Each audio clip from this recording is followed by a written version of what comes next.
following announcement has been paid for by the Mark! Hey, this is JayV coming at you with podcast number 12 by the Elite Mark Order. Tonight we're going to review AEW Dynamite 177 out of Phoenix, Arizona. And we may have some special guests joining us, possibly Hulk Hogan may be on. And also there's a rumor that Jim Cornette was seen in the studio tonight, so he may be stopping by.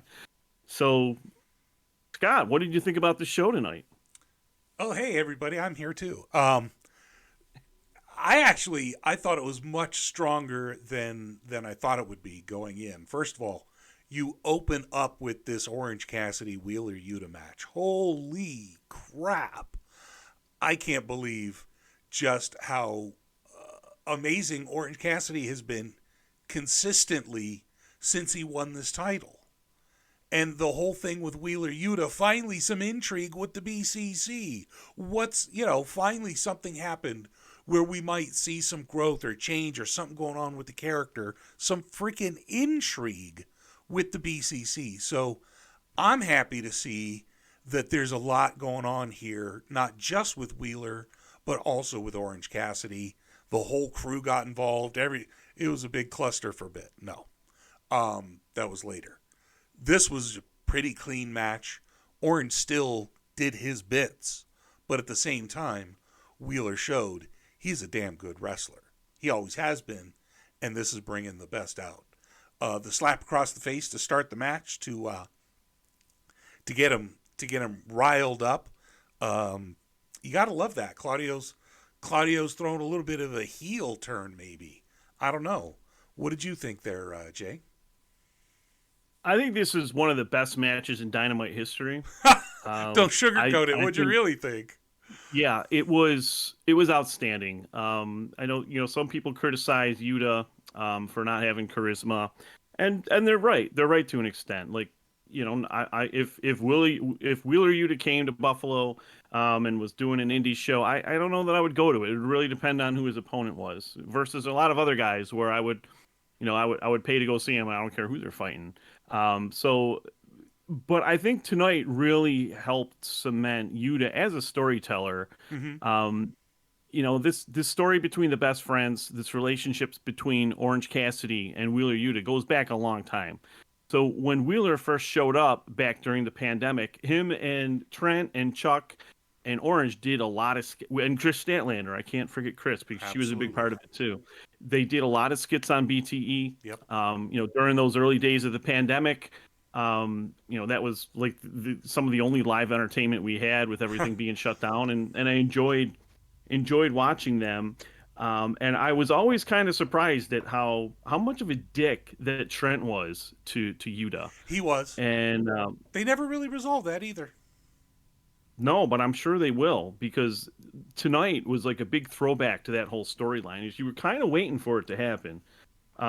You had the great line. It was like a week ago, or maybe 2 weeks ago, where Yuta said to Orange, "I learned more from the Blackpool Combat Club in a week than I learned from 6 months hanging out with you guys.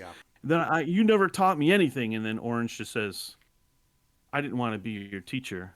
I just wanted to be your friend." Oh, that's a good beat. So one of the comments that, and I'd like to get your opinion on it, is Yuta said, "I roll with 3 of the baddest dudes on the planet." So, I mean, we know he was referring to Mox and Claudio. Yep. Who else was he? I mean, who else was he referring to as the third guy? He must mean Brian, even though Brian doesn't show any allegiance to him right now. Right. So that was a callback to Brian still being a potential part of the group, and that was definitely not a mistake. So there's probably going to be more to come there at some point. This is long-term storytelling, people. So yeah, it is, and keep in mind, of course, they did the thing with Claudio. Mox originally was working with Yuta, but now it's definitely Claudio. There's no question about that. Yep. Do they bring another person in? Originally, it was going to be Daniel Garcia with Daniel Bryan, right. Bryan Danielson, but that didn't happen, and they completely cooled on that. Now they have him with Sammy Guevara. I don't really know where the BCC stands overall. And Brian, he might be champion soon. So who knows what direction the BCC is in relation to him. But technically, behind the scenes, if you think about it, Danielson's probably still doing those lessons. And I guarantee Yuta's in them all. Yeah. And so behind the scenes, BCC's probably still just as strong. Maybe that's what we're missing. Yeah. So I think it was Danielson. We don't know 100%, but it would make sense. Yeah. So the next thing Yuta says is Chuck Taylor treated me like a clown, and you guys replaced me with one, which was a shot at who? Danhausen. Yeah. Yep. And then he said, I was bullied by Trent, but now I'm the bully. I wish he would have thrown something out to Chris Statlander there. But they haven't mentioned Chris in so long. No, Tony wants her return to be like out of the blue. So I love her. I hope she comes back, but she's hurt a couple of times now. And well, she's had both knees redone, so she can't blow one out again, right? I guess that's true. Certainly, it's. I love her as a wrestler. I want to see more of her, and hope she comes back. Yeah. So the match gets started. Orange Cassidy uses the seatbelt on Yuta. He has the upper hand. Claudio comes running out and slaps Yuta to set him straight. So Yuta gets this mean streak, throws Orange over the table. He returns to the ring, and just an awesome mixed pop for Yuta. Half the crowd is booing loudly. Half the crowd is on their feet, clapping their hands for him. I just thought that was awesome. I thought it was perfect response. And it just shows it just kind of shows the spot that the Blackpool Combat is in right now. They're tweeners. They're half heels, half faces. Yeah. They're badass over more than anything else. They're stone cold heel faces.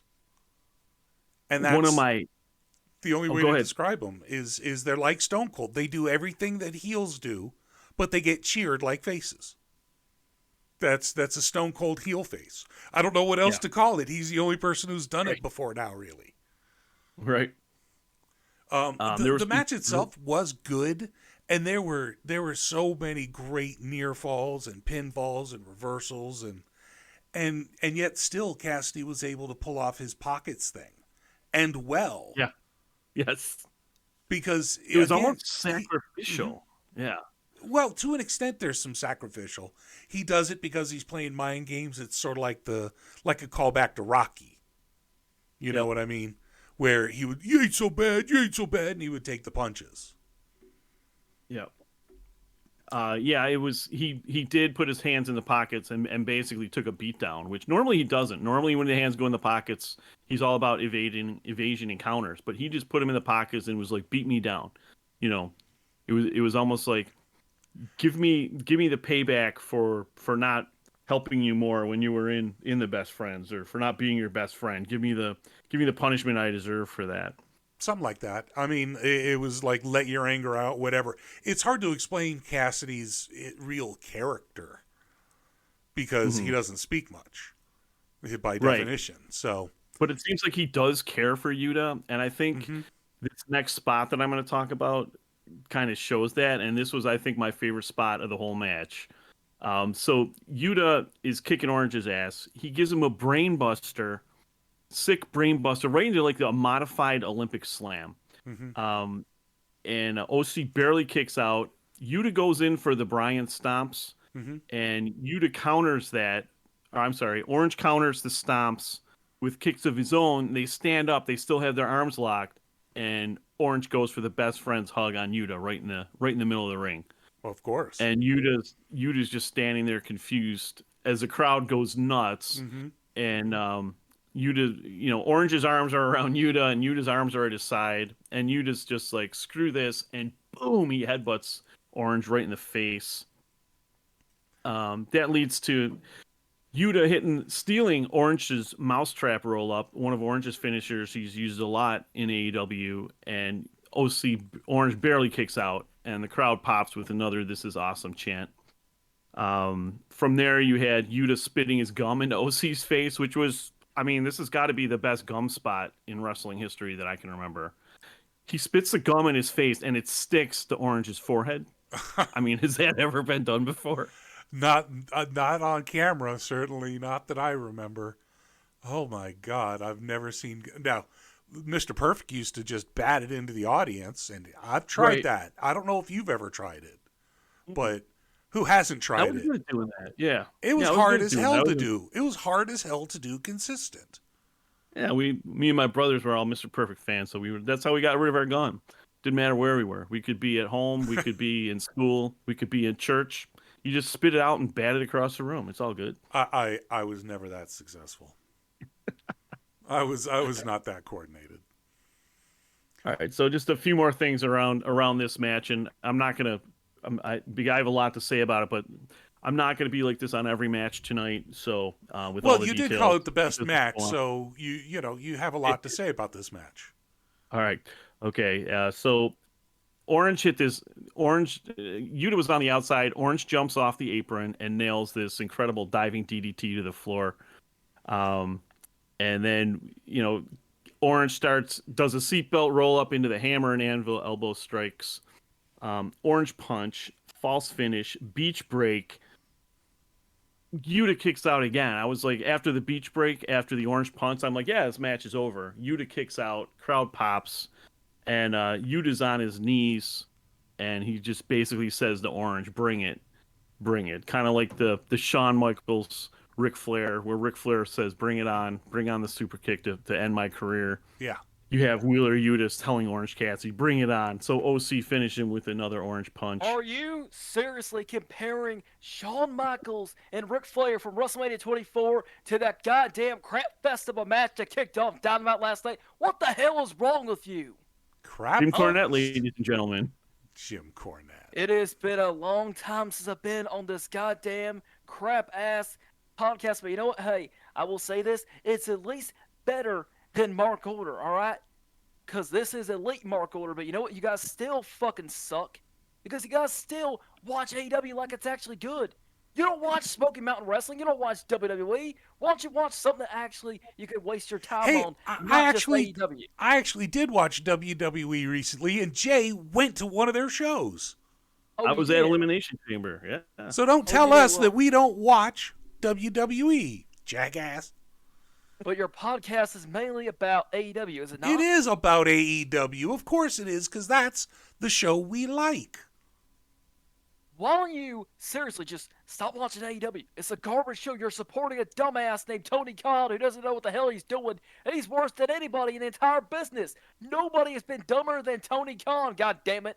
Yeah, where's Smoky Mountain Wrestling? Oh, you want to get into that one, boy, don't you? I'm just asking you, where's your federation? My federation had its time, all right? It had to go. It did. It had to go. So do you. It's simple. I don't have to go. I'm a goddamn wrestling legend, okay? I led the Rock and Roll Express to tag team title gold many times. Speaking of tag team, I'd like to talk a little bit about JJ because, man, my boy won his match. Now, I'm jumping ahead a little bit, but Cornette, what do you think about JJ, my boy, winning his chance at a shot at the gold at Revolution? I've had many conversations with Jeff Jarrett. I've worked with him many times, but you know what? The guy sucks ass, all right? I just can't stand him. I respect him, but I just don't think he should even be there. But he still is better than any of those fruity tag teams like Best Friends or the Dark Order winning. So honestly, I prefer to see him and Jay Lethal win the tag titles at Revolution. That's just me. I might hate him, but I want to see him go over anyone else, especially the Acclaimed. So you hate him less than everybody else? Yes. But you still hate him? Yes.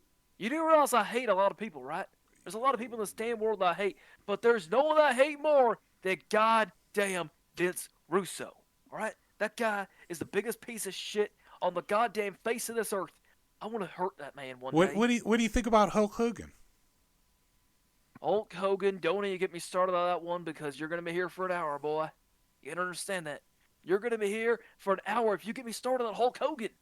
What would you say if Hulk Hogan was here right now? I would call him a racist, overrated piece of shit like he is.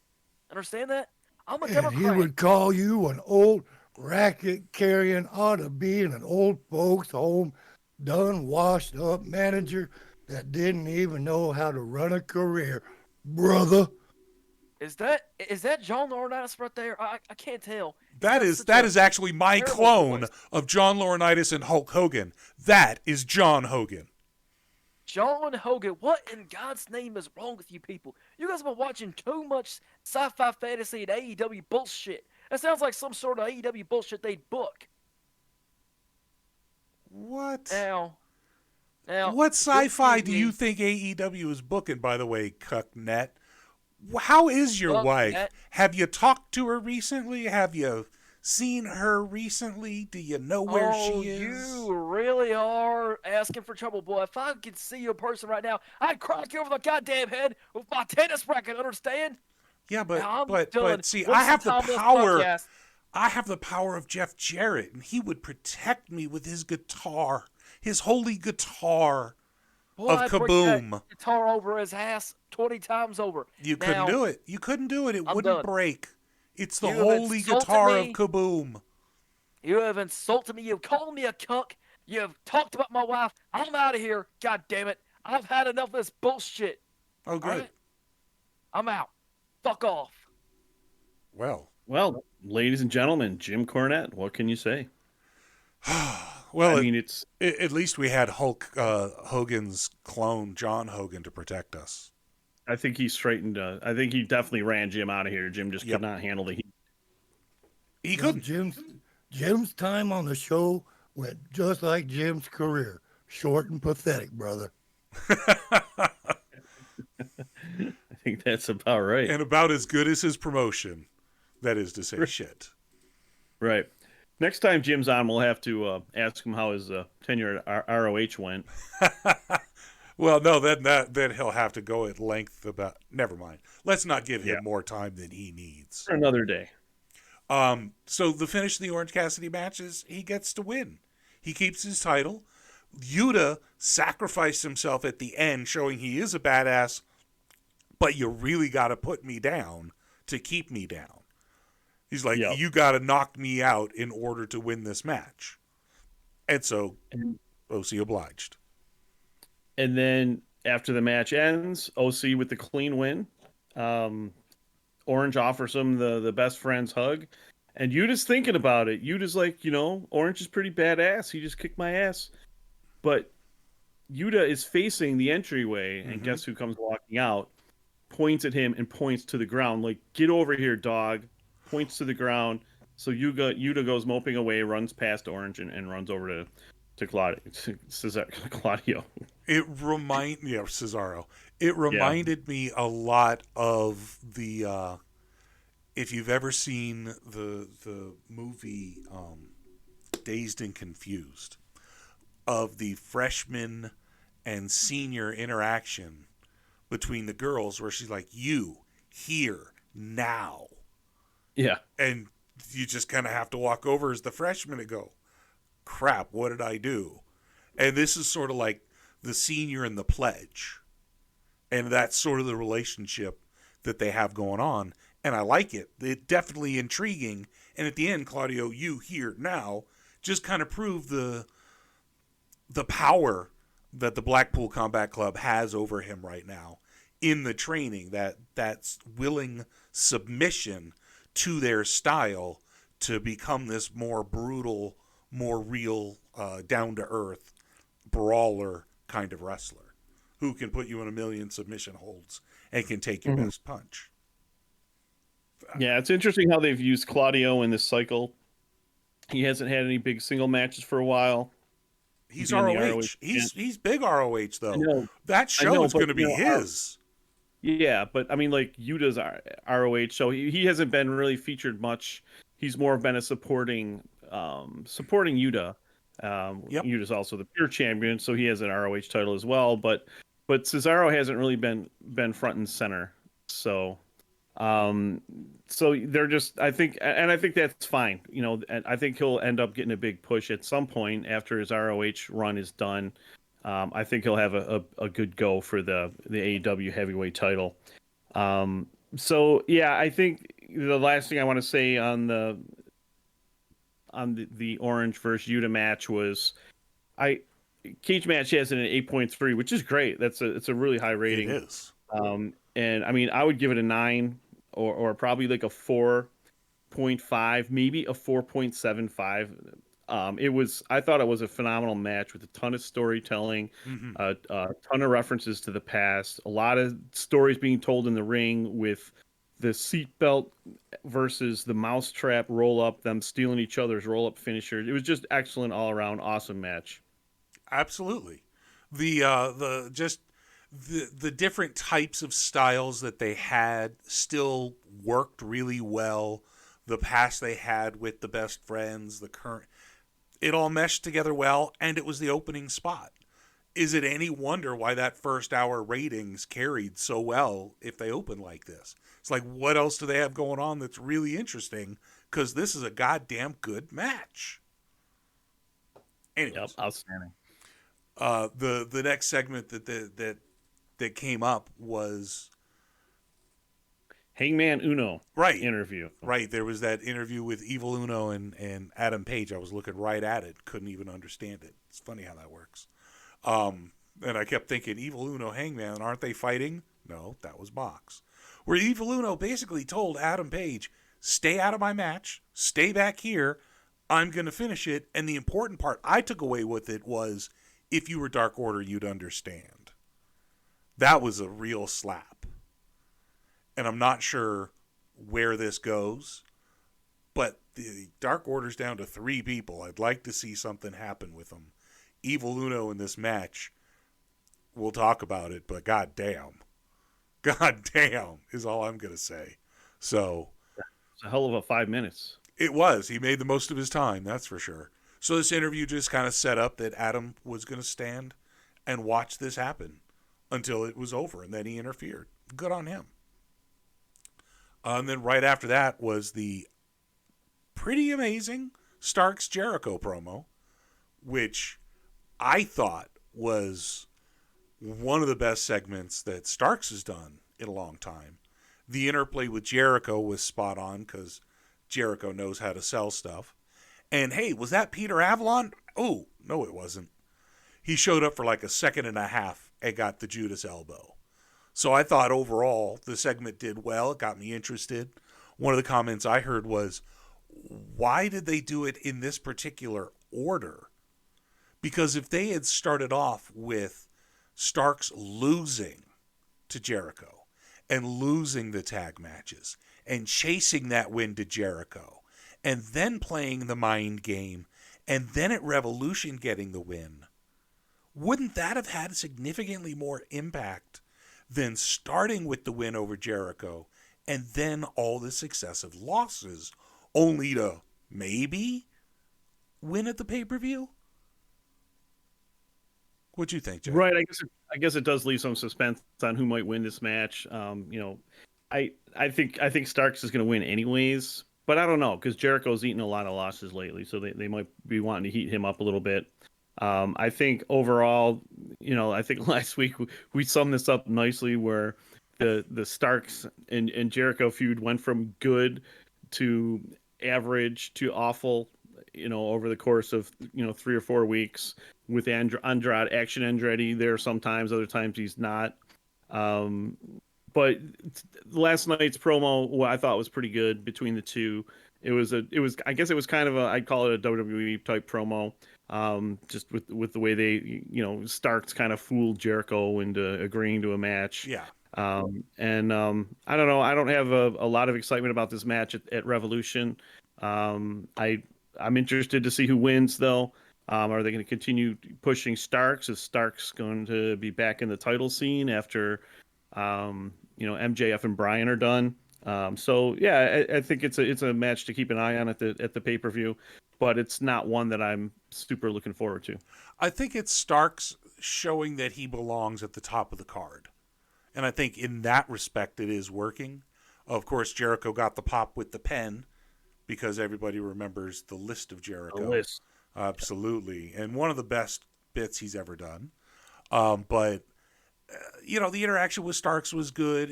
At the end, that little smile straight at the camera, I think he played it well. He showed that he's got the ability to go toe-to-toe verbally and in the ring with most everybody, and he deserves to be either really high mid-card or even really mid top of the card.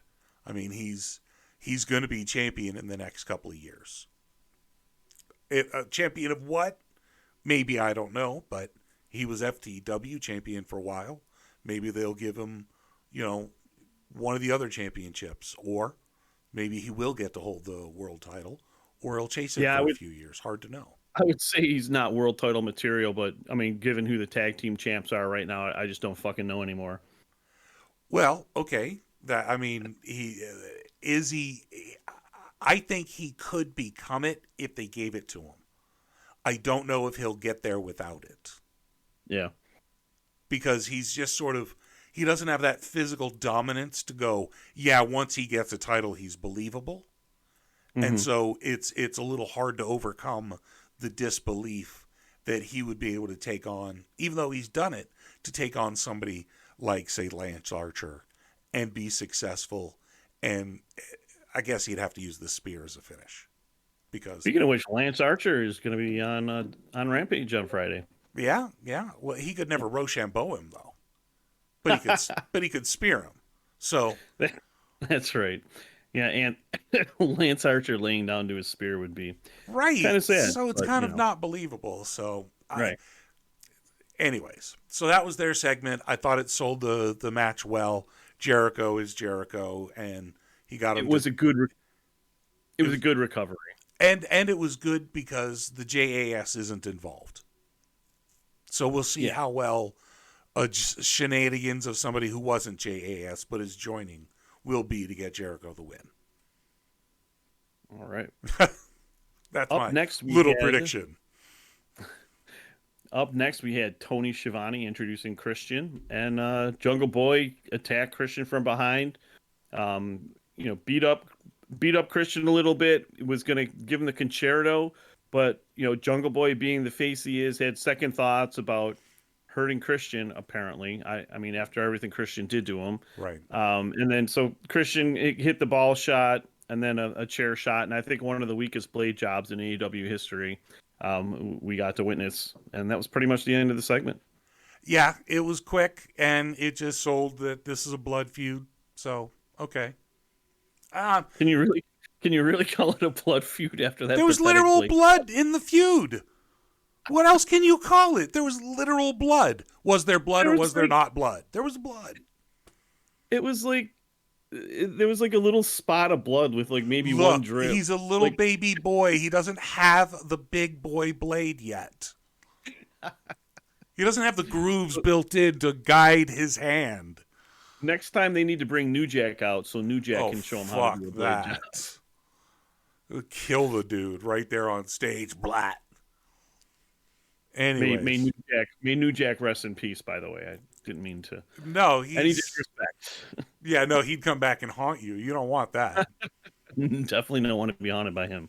Now the match that was actually before Christian Cage, but it doesn't matter, was the Acclaimed versus The Firm with Big Bill Morrissey and Lee Moriarty, which fortunately proves that the Acclaimed are still as over as anybody in the industry. I was hoping I could skip this match and you wouldn't notice. Then we wouldn't have to talk about the guns. We have to. But we have to. First of all, I have to say, most of, if not all of the wrestling I've watched was at Phoenix. And in the Phoenix area. And so that was kind of my home crowd. And I was very proud of just how loud and obnoxious the entire night that they were. I'd have gone to it if I still lived in Phoenix, guaranteed. Guaranteed I'd have been there. Especially doing the podcast. It was phenomenal to hear how loud they were for the Acclaimed. They did the Scissor Me Daddy. They did Scissor Zona. They did so many. They were into chanting during this match. And that was primarily because of the Acclaimed. And so I was happy to see that the Acclaimed won, and they beat up everybody in the other team, and yay, everybody wins. And the Scissors. Bill showed a lot of charisma. Big Bill showed a lot of charisma in this match. Yeah. And that's what I took away from it, was they gave him the opportunity to kind of be charismatic and evil and be that villain and get the boos and try to work the audience and get that connection. And I think it's working.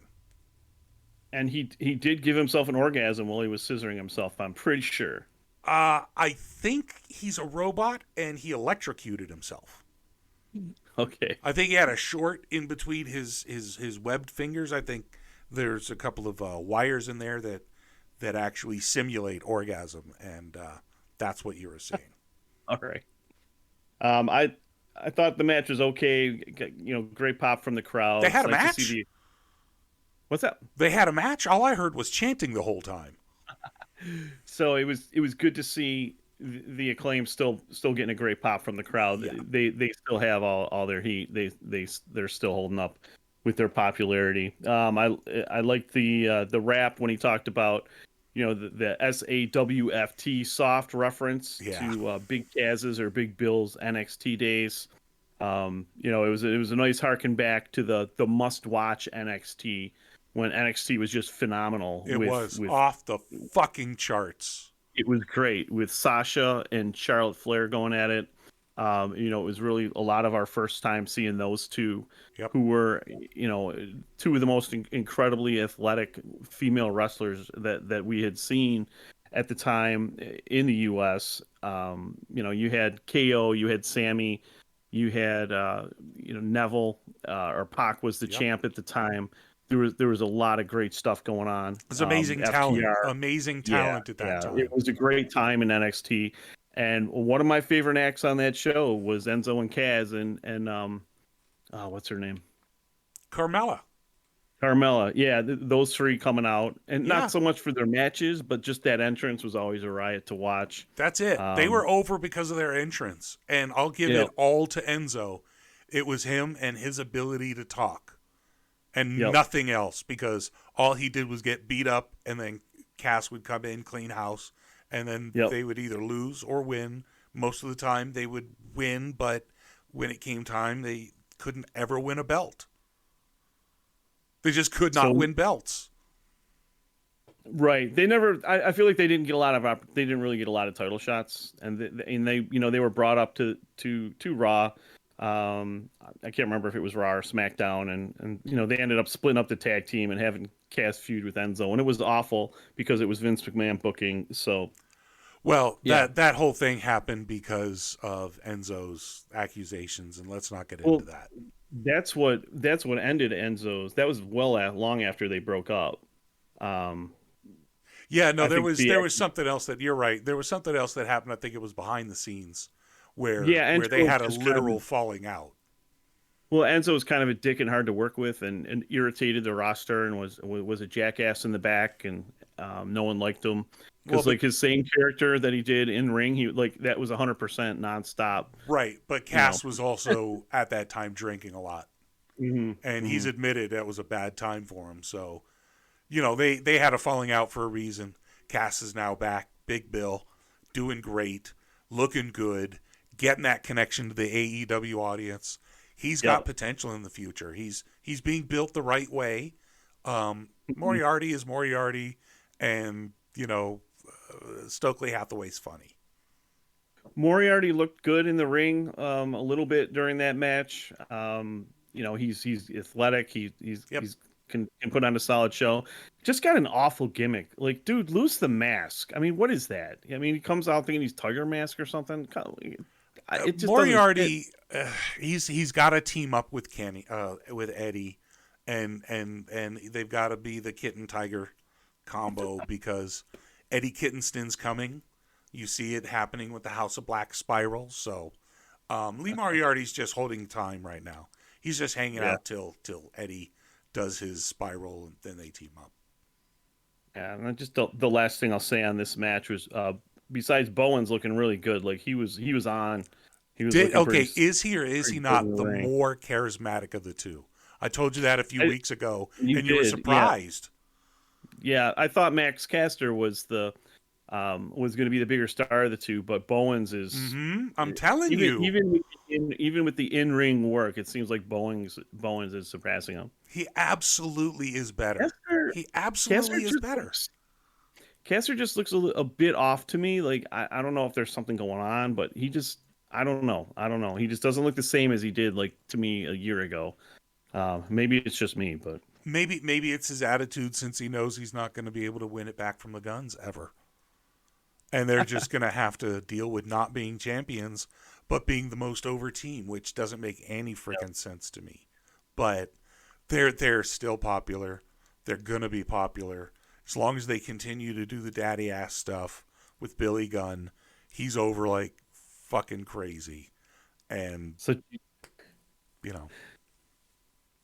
So I guess I'll save what I was going to say about Revolution predictions until the tag team battle royal. So I'll skip that. And I think up next, if you want to move on, is the Joe versus Wardlow hype video. Yeah, and that was okay. I mean, the match overall, I'm interested. Can't say excited, but I'm interested. Just rehash the exact same shit that we heard. It really didn't change or say anything new. It didn't reframe anything. It didn't say anything new. It was just a placeholder. Right, and so it cooled off what they did last week a little bit. A little bit. Like if there was, if Samoa Joe was doing an interview and Wardlow came out and put him through a table, like that would have raised the stakes. But no, we had just basically more of the same, and I think it may have cooled things down a little bit from what I thought was excellent the week before. Well, they tied it in well. They told a good story about the hair. They had the backstage interview with JR. They did well. They were like, okay, now we're into it. If they had done some different interaction, I think maybe Joe getting clobbered would have been great. But for whatever reason, they did two dueling videos, and I don't think it cooled it off, but I don't think it heated it up any. I don't think it generated more interest. I think it just it was a placeholder. I think that's the best, and that's not a compliment. Yeah, I mean, it was a short, like it was almost like it's like maybe we shouldn't be judging it because it was only like 30 seconds long, I think, for the both of them. So it was just to keep them fresh until maybe they do something next week to maybe we get the table spot with Wardlow next week. Maybe. The next match that came up was the women's match, and I say because of course you can only have one women's match. Right. And that was Saraya versus Sky Blue, who I think did okay for their less than 5 minutes. And then just a shout out to our friend Phony, who I'm sure enjoyed the Sky Blue match. Can't forget it. He was Yeah. clearly watching it on slow, getting every single frame memorized. Yeah, and I'm sure I was going to suggest maybe he flew out to Phoenix for the show, but I have a feeling he doesn't have any money to do that. He gives it all to Sky Blue. If you're gonna fly to a wrestling show, you generally have to be a normal functioning member of society to have the money to do that, and I'm going to assume he doesn't. Yeah, that's probably a good assumption. Probably. But again, Saraya beat her fairly quickly, even though I thought, okay, why are we even having this match? She put her in what is known as the Scorpion Crosslock. That was the name of her finisher. Scorpion Crosslock. Where did I tried to get the name of the finisher? I liked it. Where did you get that name from? I saw it in a couple of different places. When I was looking up the segments, the place I saw called it that, and I was like, okay, so that confirms it because a couple of different places called it that. So the Scorpion what? Crosslock. The Scorpion Crosslock. All right. Nice tribute to Sting, I guess. Maybe. But it was a fast match. And really all it did was give the other women the chance to interact on screen. Because, of course, post-match, Toni Storm goes to spray blue. Jamie Hayter and Britt Baker come down and make the save. And then as they kick him out of the ring and celebrate. The heels go up the ramp, but Ruby Soho comes out and stands there and makes the gesture for, I want the title. Roby Soho. Thank you, Sorry, thank you, Karaoke Jones. I was just impersonating Taz because he can't help from singing. He can't help it. Karaoke Jones, man. That's a Dark reference, of course. Yeah. Because if you don't watch Dark, it's like, what the hell? On Dark, it's literally a segment where he always sings. I only watch Billy Stark's matches on Dark, so frame by frame, right? Speaking of phony, frame by frame. No, Billy Stark's a great talent. She is, except she keeps hitting women in the nose and making them bleed. She's the nosebreaker, man. Maybe that's her new name is Nosebreaker Billy Starks. That's right. Billy Starks, Face Jesus, Nosebreaker. I like it. That's totally how it works. She might want to be a little more careful. But go ahead. I was just going to say the next segment was, again, top tier because it was MJF and Danielson. And Danielson came out and he's like, you hate me. And he lists all the shit that he's done. You tried to break my arm, but you hate me. You did this and you hate me. And he's sort of building up to, no, you don't hate me. You're jealous of me. Something of that nature. But he didn't get to, because out comes MJF doing his MJF-ness, and he does his promo. And it really gets under his skin when he starts talking about Danielson's family. And so he's like, dude, you keep talking about my family, I'm going to come out there and kick the shit out of you. I was like, yeah, that's what I like to see. And then MJF literally looks at the camera, starts talking to his children. That's kind of a dick move. But before we even got there, he comes out and he talks about how his heart's been broken and the only thing he has left is this title. And that without it, he might have turned to a handful of pills. Oh, the Triple B. And it gets confirmed later that night, he did break up with his no longer fiance. I think that was, when I watched the show live, I wasn't overly thrilled. I was turned off by the whole thing because bringing up the kids. I just think that's the cheapest. I think that's worse than talking about dead relatives and whatnot. I think the cheapest heat you could get in wrestling is to go after someone's children. I think it's just a disgusting promotional tactic. But listening to it again tonight before the podcast, I thought it was fine. I thought it was good. He wasn't threatening the children or anything like at WWE, where they'll threaten to punch the kid or something, or throw a chair at someone's 6-year-old daughter. None of that nonsense. But yeah, I think two things really jumped out to me at just another legendary MJF promo. As I guess legendary. It was an epic. I'll say it's an epic MJF promo. When he said that, and you referenced it, that he wanted to start a family and he proposed to her and he was planning to start a family with his fiance, but she left him. And as he announced that, the Phoenix crowd starts with a "You deserve it" chant. I remember, which does. Was awesome. That was great. I hate the "You deserve it" chant. Because it's when someone wins a title, you deserve it. Well, it's like water is wet. You don't need to say that someone deserves a title they won. And like Hangman said, when he won it, they start with, he's like, cut that shit out. I earned this title. I don't deserve it. So yeah, the "You deserve it" chant was well used at that point. MJF getting dumped by his fiance. I don't know if that's what happened or if, he in just real life, in real life, they broke up. We don't know, and it doesn't matter. Right. He chose to bring it up and say he got dumped. Okay, who are we to question that? Right. Which may or may not be the case. Doesn't matter. Who are we to question it? That's right. We're just fans. The other thing that I liked about this interview was, I guess I should say I thought was interesting about this interview was, when Bryan Danielson was out with his injuries, never once was the word concussion ever said. Like, you never hear Excalibur or Taz or JR, excuse me, you Right. never hear them talking about concussions. It's That- almost taboo. It's like, you know how Vince McMahon has his list of banned words. And it's almost like concussion is banned in the AEW.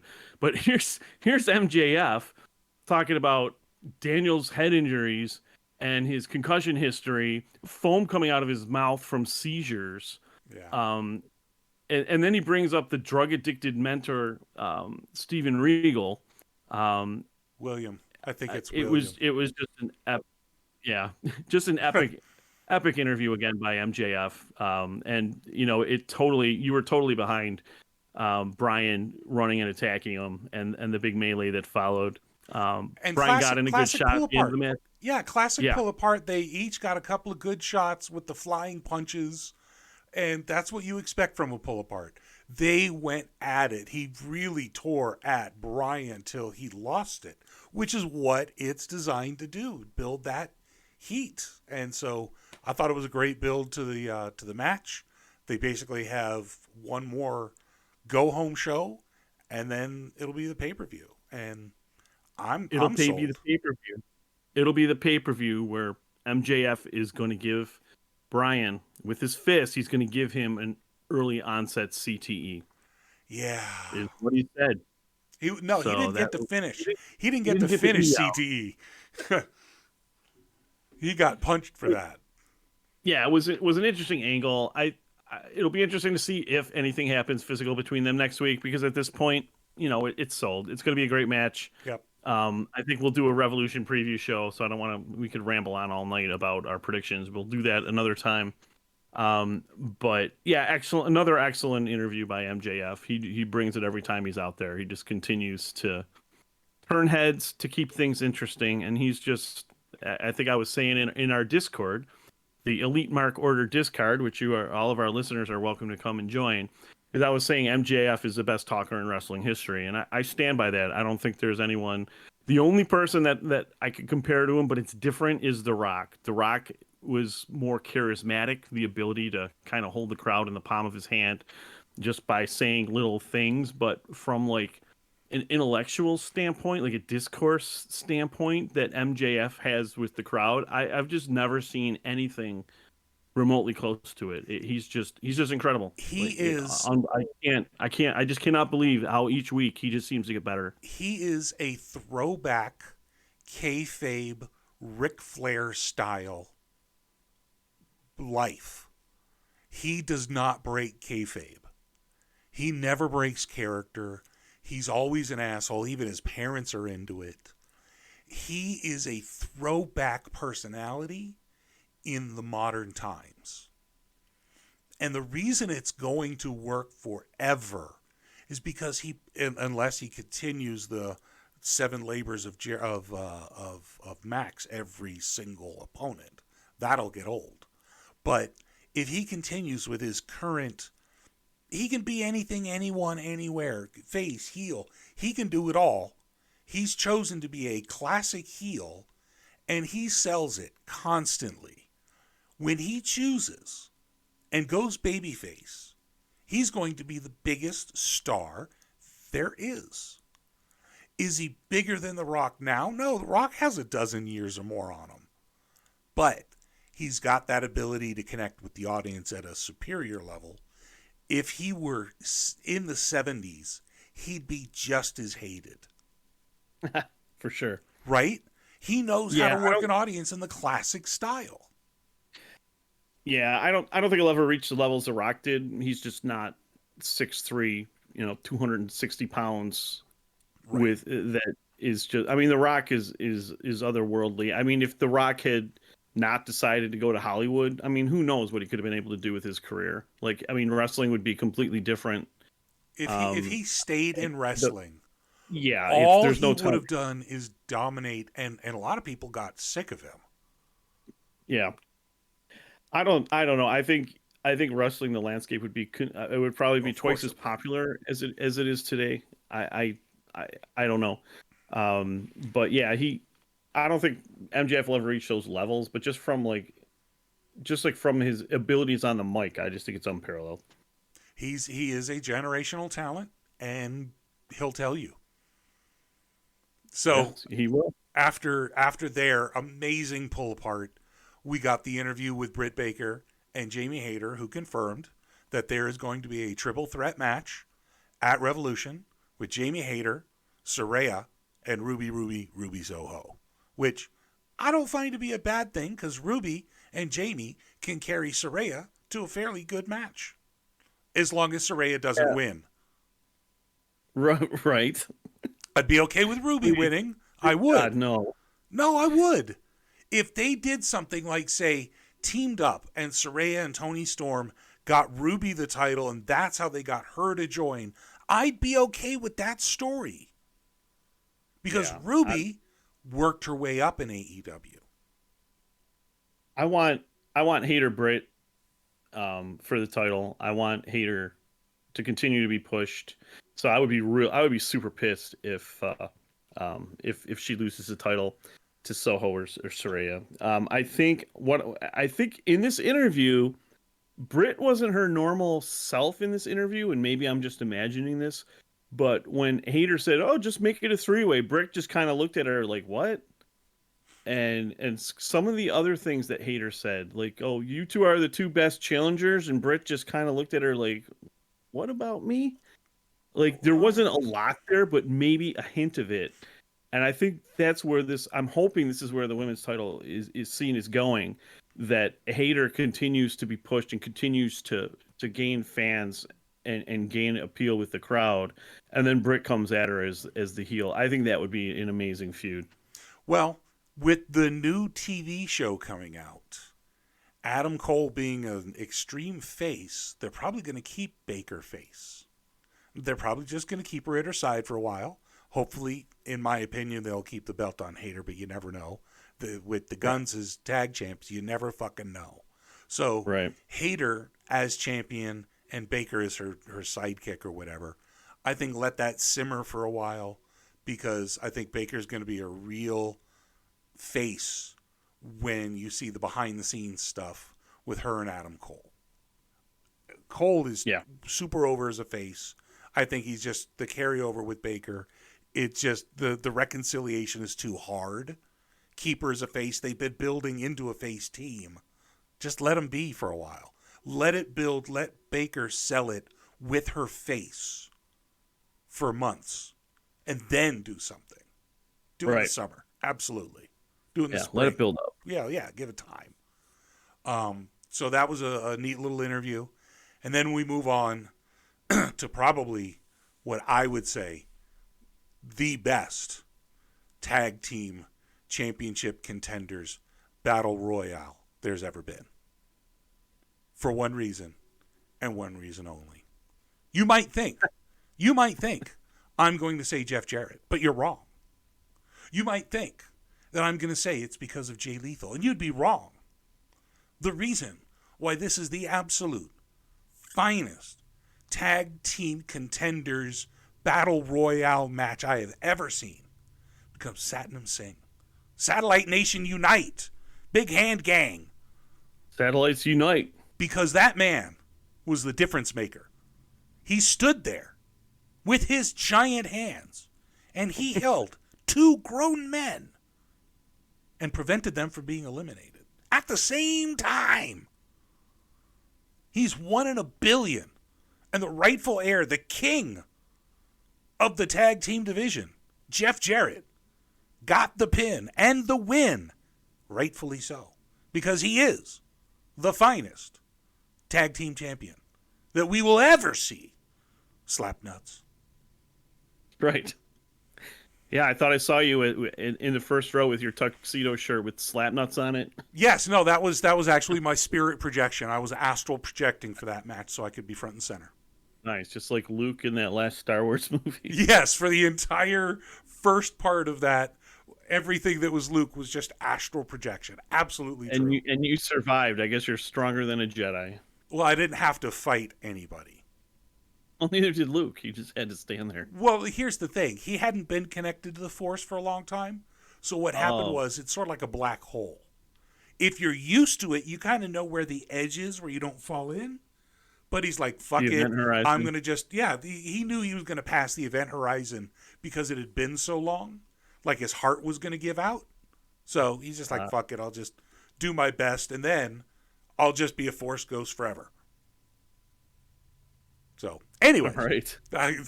Star Wars. That was, like I said, the finest match I've ever seen for a tag team championship contenders battle royale.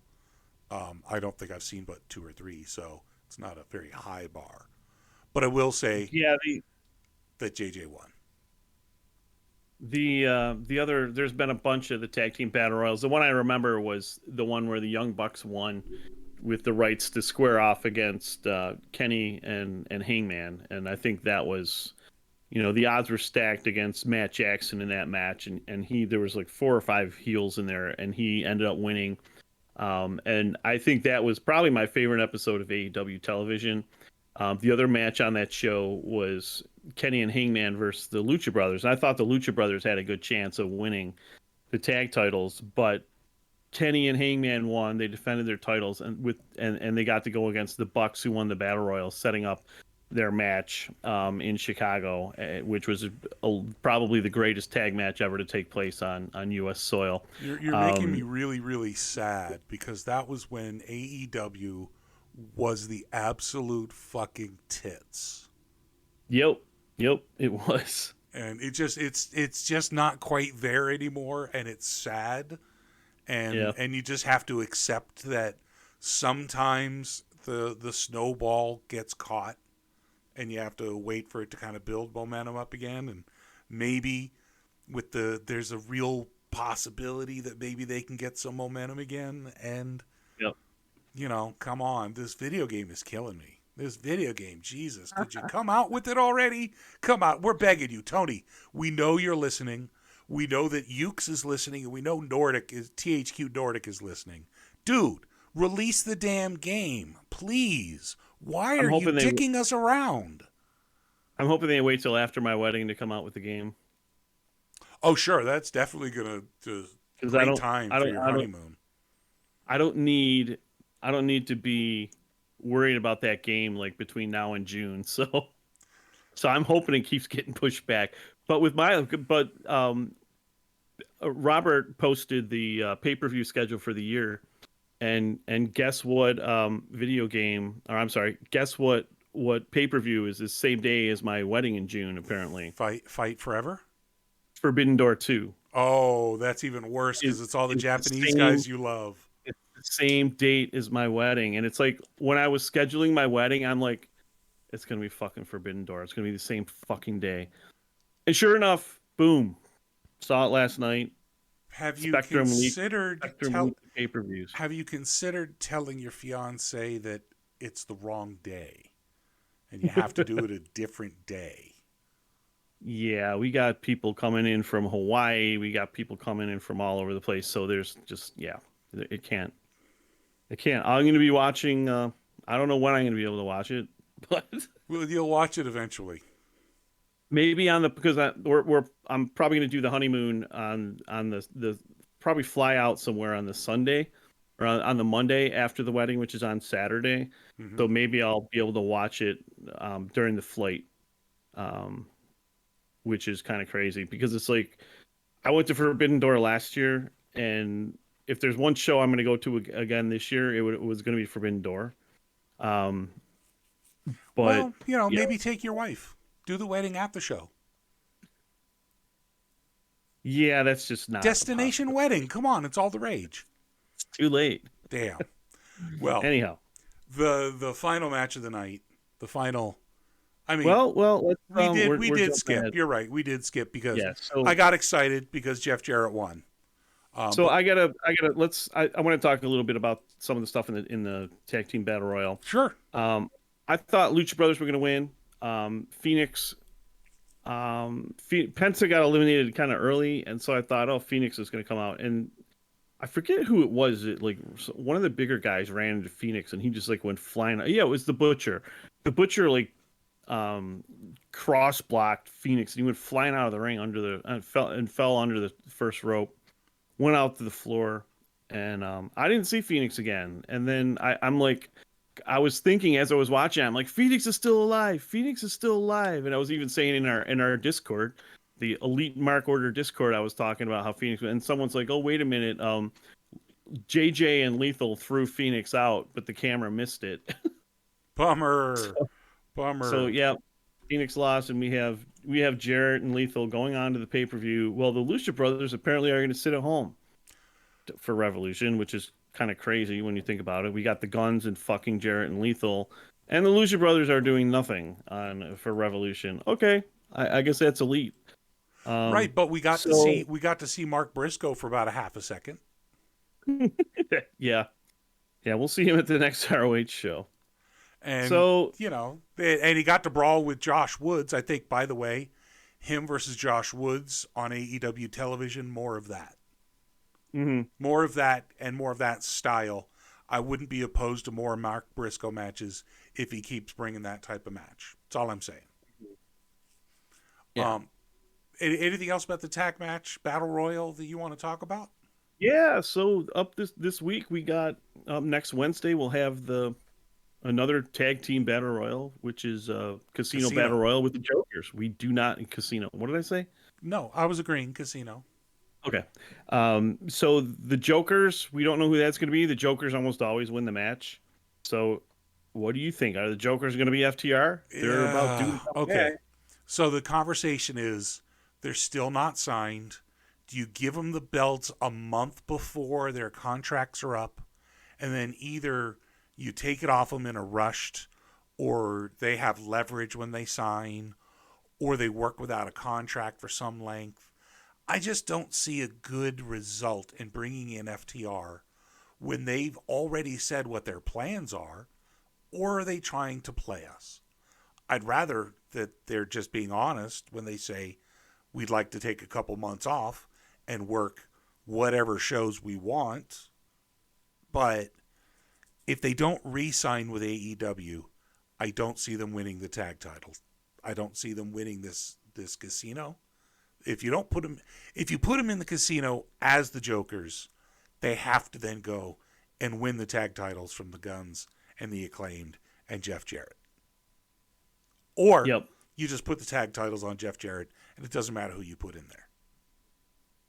Yeah, I almost kind of feel like Tony wants to re-sign FTR, and the only way they were going to do that is if they get an extended tag team run where they can successfully defend against the Young Bucks, and that's like part of the deal. Is it though? Yeah, why wouldn't it be?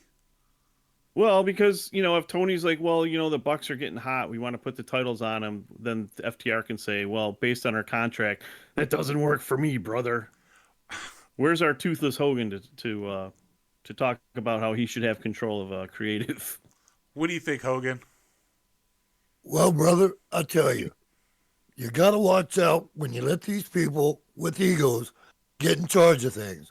That's when it leads to problems. That's when you end up with the Vince Russos and the Jim Cornettes who think they know how to do things better than the people who've been running the show. Brother. That's right, brother. So that makes sense. You don't want if Jeff Jarrett wins the tag titles, we know that Tony is listening to his booking. That's That's it. Right. The new booker is Jeff Jarrett if he wins the tag title with Jay Lethal. Sanjay. And all I'll say about Jarrett, look at TNA, brother. Where did it go? Yeah. It's right. Still there. It's on life support, but it's still there. They get 12 people to watch every week. Maybe 24. All right. So I'm hoping FTR is the wild card and they re-sign with AEW because they're a great team. I do think they deserve a solid tag team run. And I would like to eventually see them face off against the Acclaimed. If the Young Bucks decide that they're going to stay in AEW and maybe if they reinvent themselves, I think maybe they could take the titles from them in what could be a really interesting program. But that remains to be seen. And the Young Bucks might not re-sign. We don't know. They might not. Yeah. So there's a lot to be said about the tag division. And we got a segue there about the Bucks and re-signing. House of Black came on in the next segment and said the Elite are a problem that needs to be eradicated, and that the House of Black will become the foundation of AEW.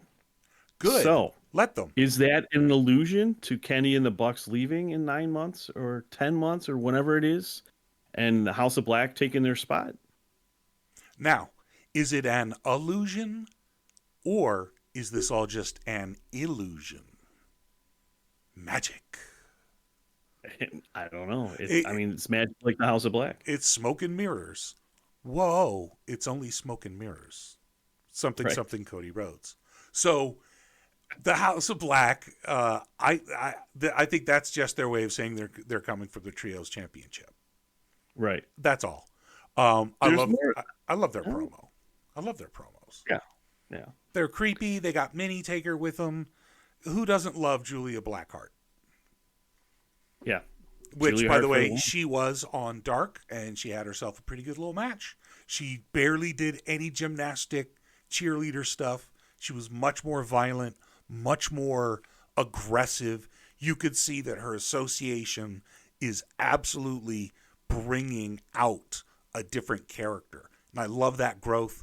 Julia Hart is the future of the women's championship division. She is a powerhouse. Well, not just a powerhouse. She's got charisma, she's got flexibility, and she's short. She could challenge Powerhouse Hobbs for the title. Maybe they could have a match. For Be interesting. Powerhouse. Powerhouse Hobbs versus Julia Hart. For Winner the Powerhouse gets title. the Powerhouse title. Yeah. I'd pay to see that. Arm wrestling.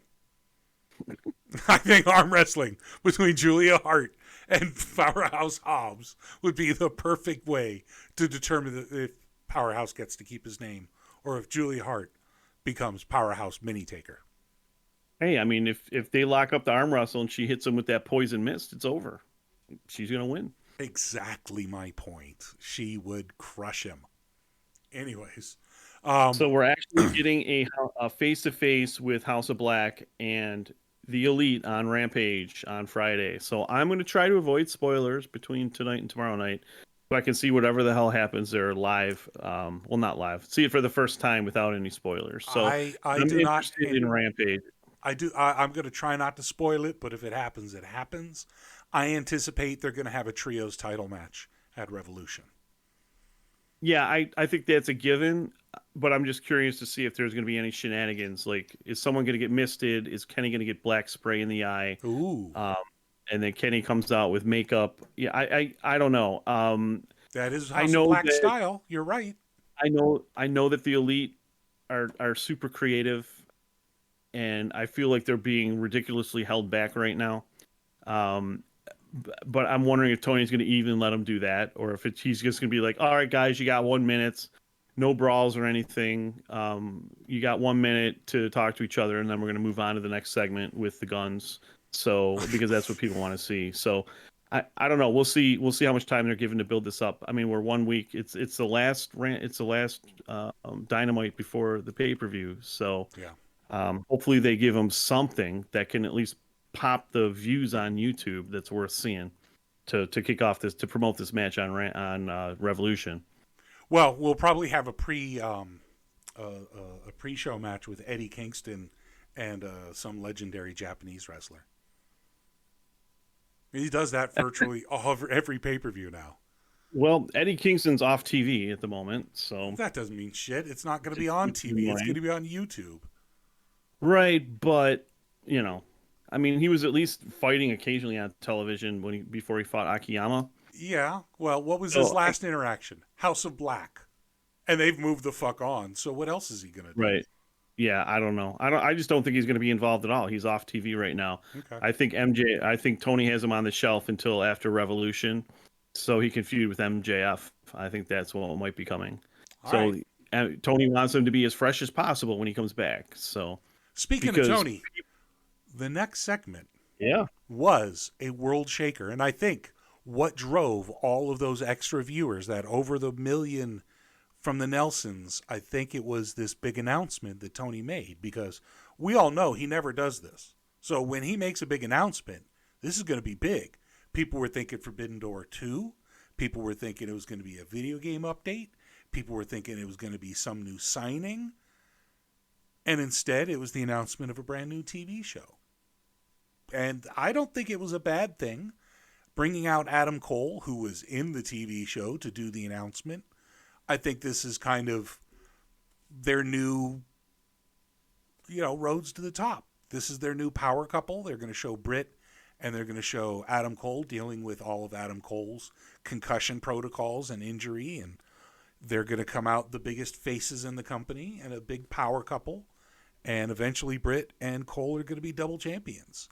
But I think this backstage access, all access show, reality show, it's going to bring in a different audience.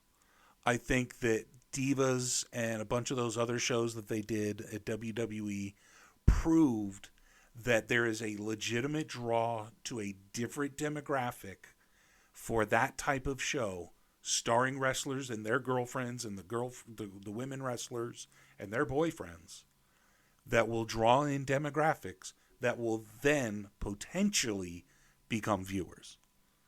And when Warner Brothers asks for more content, that's good in a negotiation year. So I'm okay with it, but yeah. The where's it go?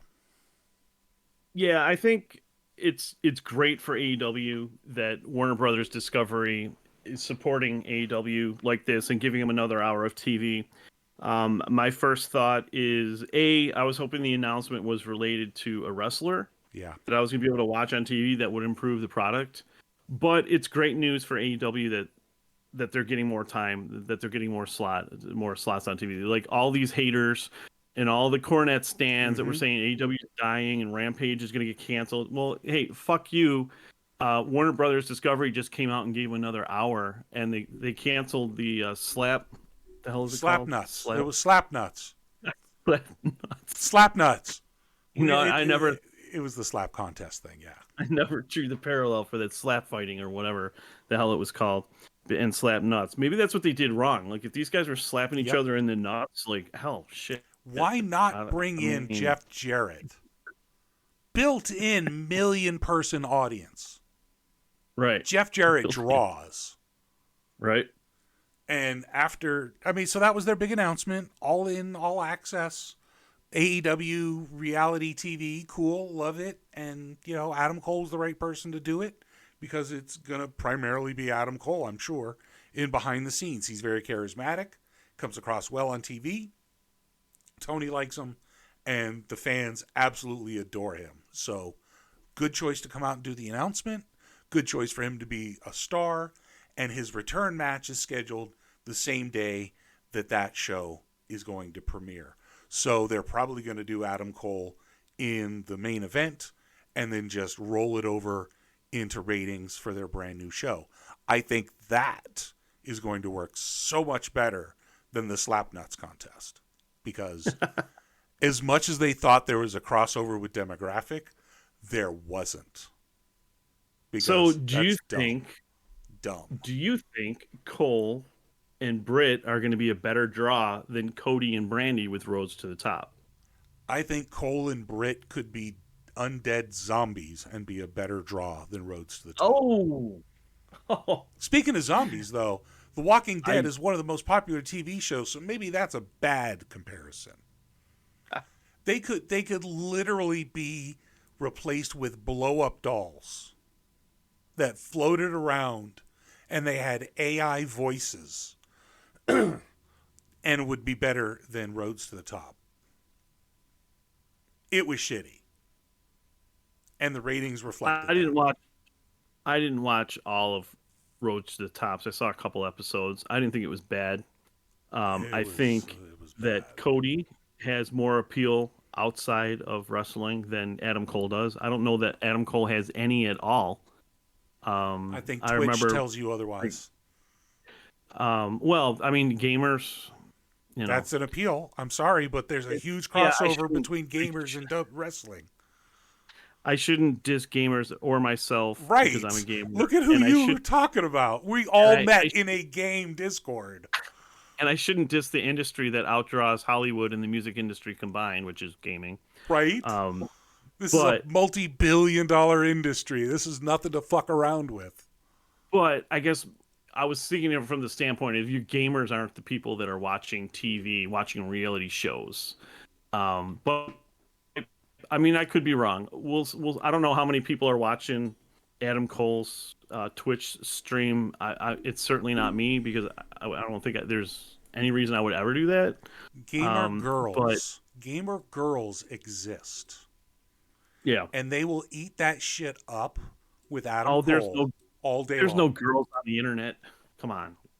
I don't know about you, but I met my girl on the internet. So did I. Right. That's the way it works, dude. What's that? You know the old saying, there's no girls on the internet. I grew up during the no girls on the internet when it was real. Right. I was on the internet in the 80s. I assure you there were no girls in the 80s. Right. But after the big TK announcement about their new TV show, we had a backstage segment with the new, soon-to-be AEW World Tag Team Champions Jeff Jarrett, Sanjay Dutt, Jay Lethal, Satnam, the Man Singh. And they did their little promo stuff. They got interrupted by the Guns. And they sort of cut a throw mama from the train deal. Okay. At least it's storyline, and the Guns didn't talk too long. But now come on. You know you love the Guns. I absolutely was glad to see Jeff Jarrett on screen. Fuck the Guns. You know you love the Guns. You're an ass boy yourself. You were talking about it last week. That is projection. That is accusations. And I accept none of it. Your whole broke back Pizza Hut delivery, broken ass story. You're an ass boy yourself. That was not in support of the goddamn Guns. That was in support of FTR, the best tag team next to Jeff Jarrett and Jay Lethal. But you are a broke back ass boy though, based on that story you told me. No, I'm a broken ass boy. There's a huge difference. Right, I just had to tag you back for the blow up doll comment last week. So I see. So I think now we're even. Oh, are we keeping score? Because I'll go back and listen to it all. I think we should. I think we should take the next shot. It's all you. Don't start, man. Don't start. It's too bad Krill wasn't here because I think he would have appreciated that. He'll tell us in the Discord. By the way, link to the Discord in the comments down below. Don't forget, you could also go to EliteMarkOrder.com. Don't forget to like, share, subscribe. We're still got one more match to talk about. We still have another match to talk about in this amazing show. There was so many good matches, and there are only like 5. 3 that were actually rated? I mean... 4. But the matches they had were pretty goddamn good. Because Evil Uno versus Jon Moxley was much better than you thought it was going to be. Yes, it was. I did not have high hope that Uno was going to get his shit in. Everybody underestimated him. Yeah. He did a pretty crazy stunt. He did a big dive through a table. He did some moves. I thought Evil Uno primarily was kind of jokey in his style, but he proved otherwise tonight. He got in there. He bled. He bled bad. But Jon Moxley will not be outdone, and he had to bleed by the end of the night. Because he has to bleed. That's in his contract. As a matter of fact, when he re-signed, I believe there was a mandatory blood clause for every appearance, let alone every match. So, yeah, it was a 6-minute match. Uno got his shit in, which was great. I think he gave Mox a couple pile drivers and had a near fall there. Mm-hmm. The senton off the top on a Mox on the floor. I'm sure Uno's feeling that today because it didn't look pretty when he landed. No. I think one of the questions was, is Uno going to bleed through the mask? And he did. He bled well through the mask. There's just something about a luchador bleeding through their mask that you always kind of appreciate. It seems like it's not something you see a lot in the U.S. I'm sure it happens all the time in like AAA, but it's a big visual. I mean, no matter what, if you're bleeding through a mask, you got fucked up. So that's kind of, it sells the visual better. And, you know, it's always nice to see Uno taking an ass boy move. He probably broke his coccyx, his coccyx. And now he's going to join the Broken Ass Boys. We're going to get like it's like the Bone Screw crew, but we got the Broken Coccyx, and that's me, Dax and Uno. Exactly. So I thought this was even though it was short, it was a great match. Moxley has always put his effort into it. Uno surprised everybody, came out with a top-notch match, proved that, you know, he's a badass. And I love the finish with Uno fighting off the bulldog choke, which has finished a lot of guys. So it was nice they let Uno at least fight off the bulldog choke. And he turned that into like a perfect textbook rear naked choke. And I was just like, yeah, this match is fucking over once that happened. So the heels come running out of the back, you know, or I'm sorry, the faces, Silver and Reynolds come running out. And then the heels, the Blackpool Combat Club comes out to even the odds. Hangman comes out to the wrong music, which came out to Dark Order music in his graphic. So I think that is the new Dark Order theme. So maybe, as you alluded to earlier on the show, Hangman will be joining, and that theme song is AEW on yesterday posted, and I'll drop it into the Discord. I'll drop the link to the Discord. The song is called "Put Your Claws Up," and it's the Dark Order entrance theme, and it was published yesterday. It only has 6,000 views. So I think Hangman came out to the new Dark Order theme, and Hangman may be a member. We'll see. That wouldn't surprise me. They teased it for long enough. He did the team up thing and it didn't work out, so he's been gun shy. I don't know what they're doing with him. Maybe one day, maybe I don't know. People have been talking about the music being a fuck up. They have been talking about how it's this, that. I don't know what it is. It could have just been an audio fuck up. Not like AEW doesn't have sound issues. They constantly do. So it might have just been that. But this is the next to last go home. The next Dynamite is the go home before Revolution. And they'll probably have the whole thing mapped out. They'll have all of the matches announced. And personally, I'm excited for the show. I don't know what's going to happen next week, but Revolution is going to be awesome. I thought this show was much better than expected. Jeff Jarrett won, so it gets an automatic 5.0, 100% A+ rating, 12 stars, 13 in the Tokyo Dome. Oh, jeez. So I posted the Rampage card. We got Young Bucks versus Aussie Open. Willow versus Tony Storm, which doesn't really set up the pay-per-view in any way. It might set up a dark match at the pay-per-view or pre-show. We got Action Andretti versus Sammy Guevara, which I'm really looking forward to. That match is going to include a lot of flips and a lot of sick moves. Then we hear from Keith Lee and Dustin Rhodes. So this should set up the whole Swerve thing. I would imagine we're going to get Swerve versus Keith Lee. One thing I want to note is Keith Lee's return video when he came out and attacked Swerve got 850,000 views on AEW's YouTube channel. So a lot of people viewed that video, and I think that's indicative of Keith Lee's popularity. And I hope, you know, he's been on the show for a while, and it's part of a storyline, and maybe he was rehabbing an injury or something, but I hope they continue to push him because I think he has a lot of potential to be a main eventer. I think everybody was watching it because of his hair color change. Because he came out with, I guess it was gray? A blondish gray? Blondish gray. It was hard to tell. It looked sort of gray to me. And he just, he is a draw. Keith Lee is a draw. Yep. There's no question. And his return video, people want to see how is Tony booking him, taking care of him. Right now, he's in a feud with Dustin Rhodes as his partner against Swerve. I think that's turning into a pretty good, hard, lengthy, emotional feud because they did have that run as the tag champions. They've got the history. They've worked well together. I like Dustin Rhodes in this. I like adding him to the mix because he brings all of that veteran status with him. And I'm a huge Keith Lee fan.